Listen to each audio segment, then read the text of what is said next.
evening. I'm Lindsay Heron, joined by Brock Armand tonight, as it is Game 5 of the first round OJHL playoff series between the Trenton Golden Hawks and Cobourg Cougars. Last night, Trenton came to this series 3-0. They could have blown Cobourg away, but unfortunately, thanks to great momentum from Andy Reese, who had a hat trick, and others, Trenton. On Friday night, Ben Bonesteel getting the nod for the G-Hawks, and we are underway here in Trenton, Game 5 at the hangar. And as mentioned, Brock Ormond, Lindsay Heron with you. G-Hawks just trying to figure out a way to get by. And Williamson down in the deep area, digging in there in the trenches with Grube. Duncan Grube being held on to by Mercer. Shantz takes the Joel. Has it come back to him, fed it off. Williamson, shot, scores! Sam Williamson going low blocker on Ryan Piros, and this is the game's opening goal. 5:57 left in period 1. And Williamson continues to have himself a solid playoff. 13th shot of the frame for the G-Hawks, and they finally break through on Ryan Piros.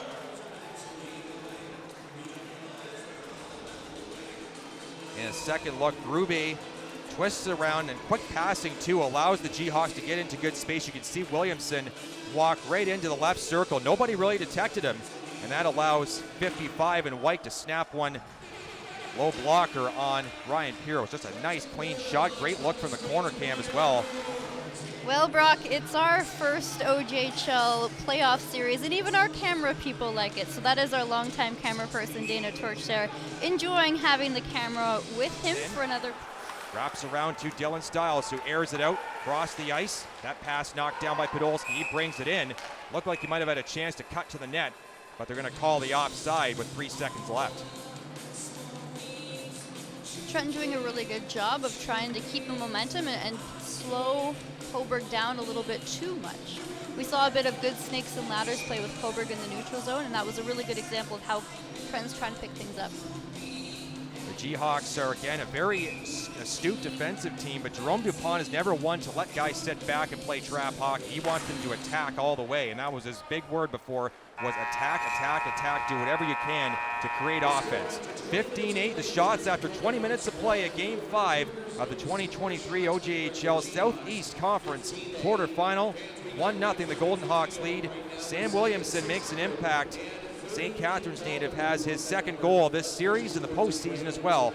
Coming up. Welcome back inside the Duncan MacDonald Community Arena here in Queen West. I'm Lindsay Heron, joined by Brock Armand. We had a great chat here up at the press box with several people, including Queen West Mayor Jim Harrison.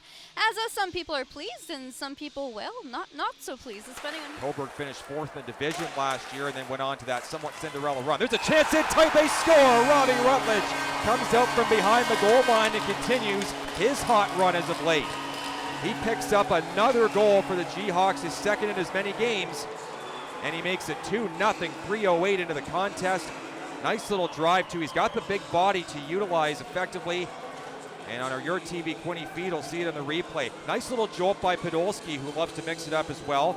Taylor went around for it, and he got spooked a little by Podolski, who came out from behind the net. Gave him just a little nice shoulder bump there. Didn't have to do too much. Just bump him enough to knock the puck free.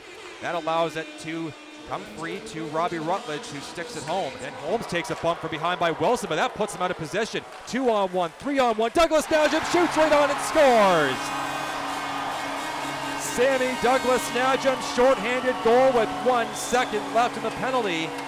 And the Trenton Golden Hawks have upped their lead to 3 thanks to the Belleville product.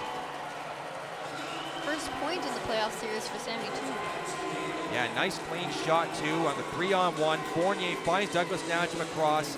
He waits for Piros to go down, finds a little crevice on the short side, and hits the target, giving the G-Hawks the 3-0 advantage side. Podolski flings it back on the backhand to Rad. Sends it down low. Robinson a chance tonight. Second chance stopped as well. Still loose in there. Comes free. They score. Robinson power play goal. 4-0 Trenton.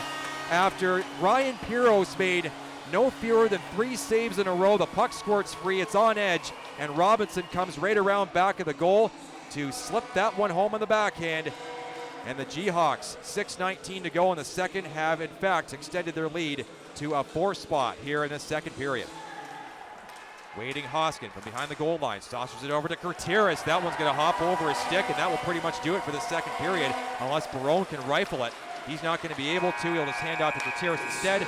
Bonesteel makes the stop on that deflected puck, and that is it for period 2. 4 goals in 40 minutes for the Jayhawks, including 3 put on the board in this second frame. Robbie Rutledge, Sammy Douglas-Najim, and Lucas Robinson all put pucks in behind Ryan Piros on just a beautiful setup again. They had a couple of whacks at it, and then Lucas Robinson ends up with the goal at the end, picking up the goal to give Trenton the 4-0 lead on a power play. And penalty to Natashak is over. So the Jayhawks' perfect penalty kill for Huff Estates Winery continues. 2-on-1 developing. Here's a feed across. They score! The outlet pass from Natashak to Fuller is banged home, and it's 5-0 Trenton. Jordan Fuller has himself another marker here in this postseason. It's his second of this series. And the Springwater, Ontario native, $1.49 into the third, has added one more notch under the belt for the Jayhawks. But what a beautifully set up play, too. That one looked just so perfect. Styles out to Natashak on the outlet pass. He waits just long enough for Fuller to stride into the picture, hits him on a perfect saucer. Fuller hammers it home into the open cage, and Piros didn't have enough time to get back. So it's 5-zip Trenton. Not very hard, though, as the Jayhawks squeeze it down the wall. Fed out now. Cato actually had that one hop on him. Matt Cato has scored in every game in this series. He wants to try and continue that streak here in this one. Glanced off a leg, comes loose. Styles steps into that one and scores! Dylan Styles, teams one top shelf, and it's 6-0 Trenton, just under 3 minutes into the third. And the Jayhawks are really sticking it to the Cougars now. For Dylan Styles, that's his first playoff goal so far in this series. 4th total of the season. There's that rolling puck, and nobody was going after it either until it was far too late. Glanced off the side, and look at every Cougar just fly away from the play. And that allowed Dylan Styles an easy chance to step in and rocket that one to the top shelf over Piros. You could just see nothing much he could do with it. That was just a nicely placed shot. And initially, Lindsay, I thought that one may have been going over the net because it looked like it was going to arc over the crossbar. Then all of a sudden, it hits the top corner on the right side. Matt Sprocka coming in now as Piros is done for the night. And the Trenton fans getting further into the skin. And we talk about the atmosphere of this building, Lindsay. There is no fan base in the OJHL, I'd argue in all of junior hockey, that can get under the skin of opposing players as much as the Trenton Golden Hawks fans can, especially with this Section 7. We've talked about them in the past. They're some of the rowdiest supporters of any junior team I can remember. Well, there's a reason why they have the top attendance in the league for so many years, right? That's right. There's a lot of long-time season ticket holders here. Long dump out pass there by Taylor, glove down by Oikel. He'll trudge back into Cobourg territory, fires and scores. Nathan Oikel puts up the touchdown point for the Jayhawks. It's 7-0.